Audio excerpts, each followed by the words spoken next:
उगहो सूरज देवा भैले भीनु सरेवा अर्घ केरे बेरेवा पूजन केरे बेरेवा हो।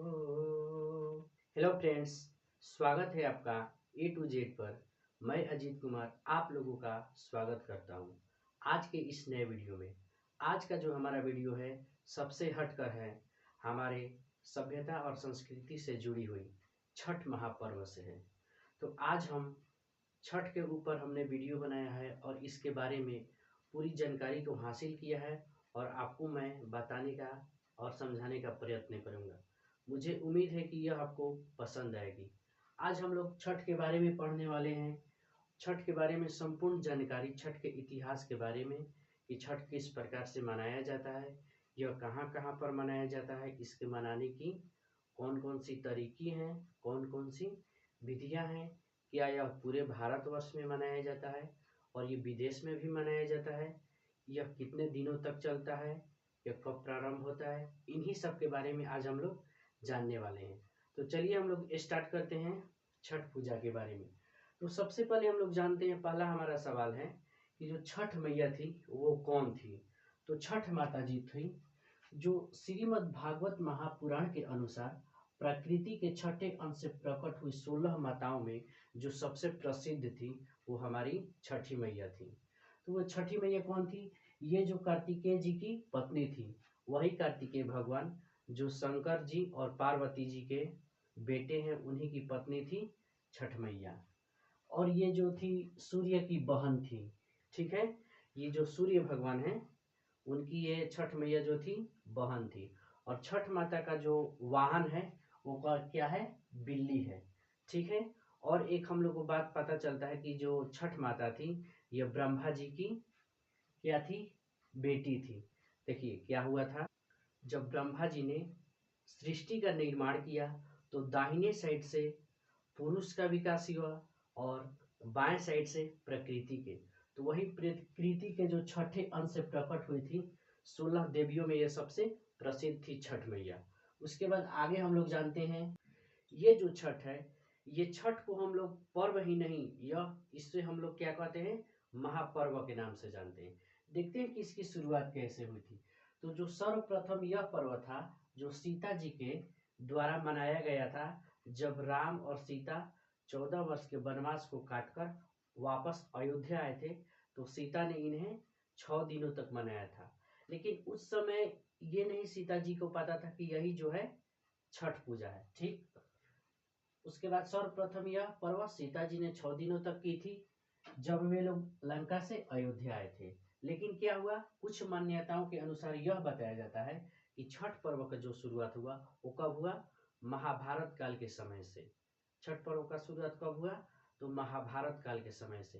क्या हुआ कि जब पांडवों की पत्नी जो थी द्रौपदी, पांडवों की पत्नी जो द्रौपदी थी, उन्होंने क्या किया, जब जुए में पांडव लोग सभी चीज हार गए थे तो उसके बाद क्या हुआ कि पांडवों की पत्नी द्रौपदी ने प्रतिज्ञा की और क्या की? छठ व्रत को किया।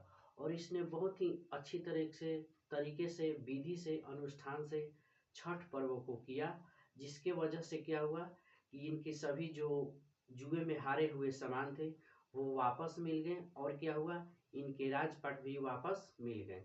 तो उसी के वजह से ये जो द्रौपदी जी थी छठ मनाई थी। आगे हम लोग चलते हैं, छठ व्रत का जो अन्य नाम है, छठ को हम लोग किस किस नाम से जानते हैं छठ व्रत को? तो छठ व्रत का बहुत सारा नाम है, जैसे इसको हम लोग बोल सकते हैं षष्ठी, डाला छठ, सूर्य षष्ठी, कार्तिक छठ, चैती छठ, रवि छठ। ये जो छठ के हैं अनेकों नाम है, कोई कुछ कहता है। अब आगे हम लोग समझते हैं कि इसे कब मनाया जाता है।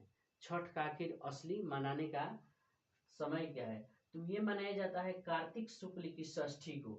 यानी कि कौन सा शुक्ल रहता है? कार्तिक शुक्ल की षष्ठी को। ये जस्ट दिवाली के 6 दिनों के बाद प्रारंभ होता है। जैसे कि अभी फिलहाल में 12 तारीख को दिवाली था, तो 12 के बाद से हम लोग 12 के बाद हम लोग 6 जोड़ेंगे तो क्या होगा? 18। तो 18 तारीख से जो छठ है वो स्टार्ट हुआ है, यानी कि दिवाली के 6 दिन के बाद। और हम लोग अंग्रेजी कैलेंडर के अनुसार देखेंगे तो अक्टूबर के अंत, नवंबर और दिसंबर के अंत, यानी कि इन्हीं तीनों महीना के बीच में आता है। ठीक है, अब हम लोग आगे कुछ समझते हैं कि यह जो पर्व है साल में 2 बार मनाया जाता है। साल में जो ये पर्व है 2 बार मनाया जाता है। पहली बार जब हम लोग मनाते हैं तो उसको चैत्र में मनाते हैं, ठीक है, और दूसरी बार कार्तिक महीने में मनाए जाते हैं। तो जब हम लोग चैत्र में मनाते हैं, चैत्र शुक्ल पक्ष षष्ठी पर जो मनाया जाने वाला छठ है, उस छठ पर्व को हम लोग चैती छठ कहते हैं। और उसके बाद जो दूसरी बार हम लोग साल में मनाते हैं कार्तिक शुक्ल पक्ष की षष्ठी पर जो हम लोग मनाते हैं, मनाए जाने वाले छठ पर्व को क्या कहते हैं, कार्तिकी छठ कहते हैं। ठीक है, तो उसके बाद हम लोग आगे चलते हैं। तो अब यह प्रश्न उठता है कि यह कितने देशों में मनाया जाता है, या देश को छोड़िए क्या यह विदेश में भी मनाया जाता है, या भारत के सभी 28 राज्य में मनाया जाता है। तो ऐसा कुछ बात नहीं है, भारत के 28 राज्यों में नहीं, बल्कि यह विशेषकर जो है बिहार के लोगों को द्वारा मनाया जाता है। और इसका प्रचलन इतना बढ़ गया है आज के समय में, आज के डेट में, कि देखिए तो ये पूरे विश्व भर में लगभग हो रहा है। नहीं तो जहाँ बिहारी रहते हैं ये छठ को वहीं से करते हैं। जैसे हम लोग को सुनने को भी मिलता है कि कहीं विदेश में या कहीं भारत के किसी अन्य जगहों पर, अन्य राज्यों में बिहारी रहते हैं, तो जब छठ पर्व आता है तो जब वो घर नहीं आ पाते हैं तो वहीं पर इस छठ पर्व को मनाते हैं, जिसके वजह से वहाँ के लोग इन्हें क्या कहते हैं कि लगता है कि क्या है, बिहारी है। ऐसा हम लोग को सुनने देखने को मिलता है। ठीक है, तो ये कहाँ कहाँ मनाया जाता है जरा हम लोग देख लेते हैं। तो बिहार में, अब जाहिर सी बात है जब बिहार में मनेगा तो इसके आसपास जो भी राज्य है उसमें भी थोड़ा मोड़ा मनेगा। तो देखिए बिहार में, झारखंड में, पश्चिम बंगाल में, मध्य प्रदेश में, पूर्वी जो उत्तर प्रदेश है बिहार से सटा हुआ उत्तर प्रदेश, और नेपाल का जो ऊपरी भाग है जिसे हम लोग तराई क्षेत्र कहते हैं, वहां पर भी छठ को मनाया जाता है। आगे चलते हम लोग बात करते हैं। तो ये जो छठ पर्व है वह किस देवी या देवता को समर्पित है। तो यह जो है सूर्य भगवान को और साथ में सूर्य भगवान की जो बहन है यानी कि छठी मैया, इन दोनों को समर्पित है। तो यह पर्व जो है छठ माता और सूर्य भगवान को समर्पित है। ठीक, कहा जाता है कि ये जो छठ है अक्सर महिलाएं अपने संतान को करने के लिए करती हैं। आगे चलते हैं हम लोग, यह पर्व को कितने दिनों तक मनाया जाता है या कब से प्रारंभ होता है। तो देखिए यह पर्व जो है 4 दिनों तक मनाया जाता है। ठीक है, 4 दिनों तक मनाया जाता है। 4 दिनों से इसकी क्या चलती है, तैयारी। ऐसे तो इसकी तैयारी 6 से 8-10 दिन पहले, जैसे कि मान लीजिए कि अब की बार 19 को छठ है तो उसके 10 दिन पहले से सब क्या होता है, तैयारी होता है। इसमें बहुत सारे पकवान बनते हैं शुरू में, पहले में। उसके बाद क्या करते हैं कि गेहूं को, इसकी जब सबसे खास बात यह है कि इसमें शुद्धता सबसे मेनली जरूरी है। आपको हर एक नए कपड़े पहनने पड़ेंगे, बहुत ही शुद्ध रूप से रहना पड़ेगा। आपको लहसुन प्याज ये सब को काफ़ी दिनों से छोड़ना पड़ेगा जब आपको छठ करना है। फिर उसमें क्या होता है कि गेहूं को अच्छी तरीके से धोकर उसको हम लोग सुखाकर क्या करते हैं, उसको पीस कर आटा करके, और उसका क्या करते हैं हम लोग शुद्ध घी में या जो भी हमारे लिए मतलब कि आवश्यक हो, जरूरी हो, उसमें हम लोग क्या करते हैं कि छोटे छोटे ठेकुआ को छानते हैं। और ठेकुआ का ही होता है इसका मुख्य प्रसाद होता है। साथ में ठेकुआ के साथ साथ बहुत सारे इसमें फल, अनगिनत फल इसमें हो जाते हैं, जैसे सेव, केला, नारंगी, संतरा, मौसमी, ईख। खास करके इसमें ईख को भी क्या किया जाता है। देखिए सबसे पहले क्या होता है कि ये किसी नदी या तालाब के आसपास मनाया जाता है। जहाँ भी नदी या तालाब हो वहाँ पर सभी लोग एकजुट होते हैं, वहाँ पे पहले से तैयारी करते हैं। उस जगह को पहले लीप कर और वेद बनाते हैं। वेद इतना छोटा छोटा बनाते हैं वहाँ पर। उस पर क्या होता है, उस पर दिया को हम लोग जलते हुए दिया को रखते हैं, और वहीं पे शाम को जब पहला अर्घ दिया जाता है तो वहीं पे आदमी शाम को जाता है। उसके पहले अपने क्या बोलते हैं, कलशुप में या सूप में, आपका जो भी हो डबरा, उन सभी में पूरी तरह से फलों को सजाकर, साथ में ईख लेकर, नए नए कपड़े लेकर आदमी वहां पर पहुंचते हैं। आगे चलते हैं हम लोग इसके बारे में और जानते हैं। यह जो पर्व है 4 दिनों तक मनाया जाता है, हमने बता दिया। देखिए तो पहले दिन को हम लोग, सबसे जो पहला दिन इसका स्टार्ट होता है उसको बोलते हैं नहाय खाय। उस दिन से आदमी एकदम शुद्ध रहना स्टार्ट हो जाता है। क्या होता है पहले दिन, नहाते हैं, खाते हैं उस दिन नदी में ही जाकर पहले दिन। दूसरे दिन को हम लोग खरना कहते हैं। इस दिन क्या होता है, खरना के दिन कि सभी के घरों में जिनके जिनके घर छठ होना है वो क्या होता है, खीर पूरी बनता है। और उस दिन जो व्रती हैं उस दिन पूरी तरीके से भोगते हैं और ये अंतिम रूप से खरना के दिन ही भोजन करते हैं। और आसपास में जिनके घर छठ नहीं होता है उनके घर प्रसाद के रूप में जाकर ये सब लोग खीर वगैरह आदि सब बांटते हैं। उसके बाद क्या होता है, दूसरे दिन को खरना कहते हैं। तीसरे दिन क्या होता है, तीसरे दिन मेनली जो छठ होता है आता है, हमने आपको बता ही दिया पहले।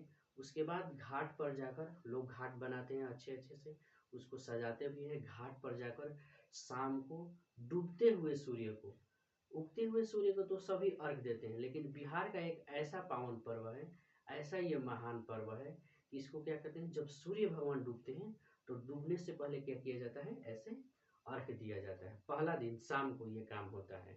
ठीक, उसके बाद क्या होता है, उसके बाद जिसकी व्यवस्था होती है वो लोग रात में वहीं पर रह जाते हैं।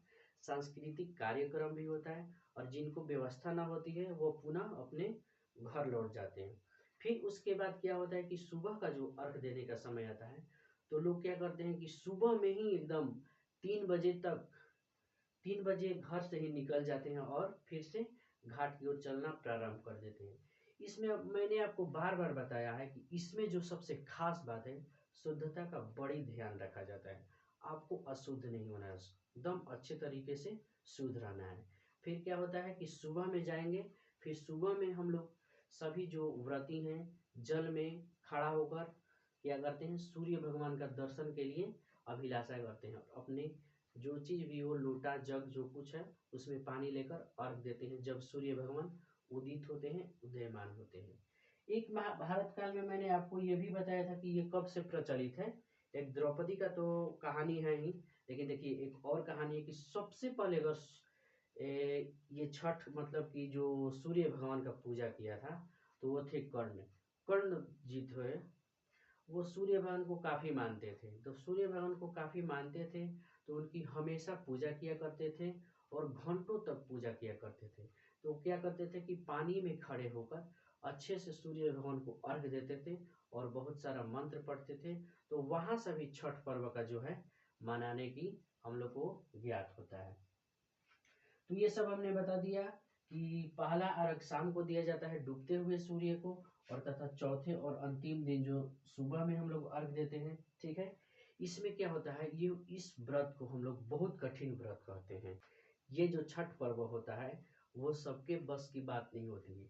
ये जो पर्व है बहुत कठिन होता है, बहुत इसमें परिश्रम लगता है। इसमें क्या होता है ना कि देखिए आपको 36 दिन तक लगा, 36 दिन बोल रहा हूँ, 36 घंटे तक लगातार क्या होता है, आपको भूखे रहना पड़ता है, बिना जल के और बिना अन्न के। आपको लगातार 36 दिनों तो क्या रहना पड़ता है, बिना अन्न जल के। इसको निर्जला भी हम लोग कहते हैं। तो क्या होता है, इसमें जो व्रती होते हैं पूरे 36 घंटे बिना अन्न जल के रहते हैं और जो भी काम होता है वो करते हैं। फिर क्या होता है, ये जो पर्व है खास करके महिलाओं के लिए है। अब इसमें लेकिन लिखा नहीं है कि खासकर, हाँ लेकिन खासकर महिलाओं के लिए है, लेकिन इसमें पुरुष भी भाग ले सकते हैं और भाग लेते भी हैं। ठीक है, तो ये खासकर महिलाओं का पर्व है। और महिलाएं ये पर्व किस लिए करती हैं, अपने को अच्छे संतान के लिए। मान लीजिए कि किसी के बाल बच्चे नहीं हो रहे हैं तो क्या होगा, छठ माँ का अच्छे से ध्यान करेगी, पूजन करेगी, छठ व्रत को करेगी तो क्या होगा, उनके संतान होंगे। तो अच्छे संतान के लिए, अपने परिवार की समृद्धि के लिए, वृद्धि के लिए, विकास के लिए, अच्छे से उनका पालन पोषण हो उसके लिए किया जाता है। इसमें जो है पुरुष भी भाग ले सकते हैं। तो इस प्रकार से फ्रेंड्स आज हमने छठ पर्व के बारे में पढ़ा, जो कि एक बहुत ही महान पर्व है। इसे महान पर्व भी कहते हैं और इसे महापर्व भी कहते हैं। मुझे उम्मीद है कि ये वीडियो आपको पसंद आई होगी और छठ पर्व के, छठ पूजा के बारे में आप लोग कितना जानते हैं आप हमें कमेंट बॉक्स में लिखिए। मिलेंगे नेक्स्ट वीडियो में, तब तक के लिए जय हिंद, जय भारत, थैंक यू।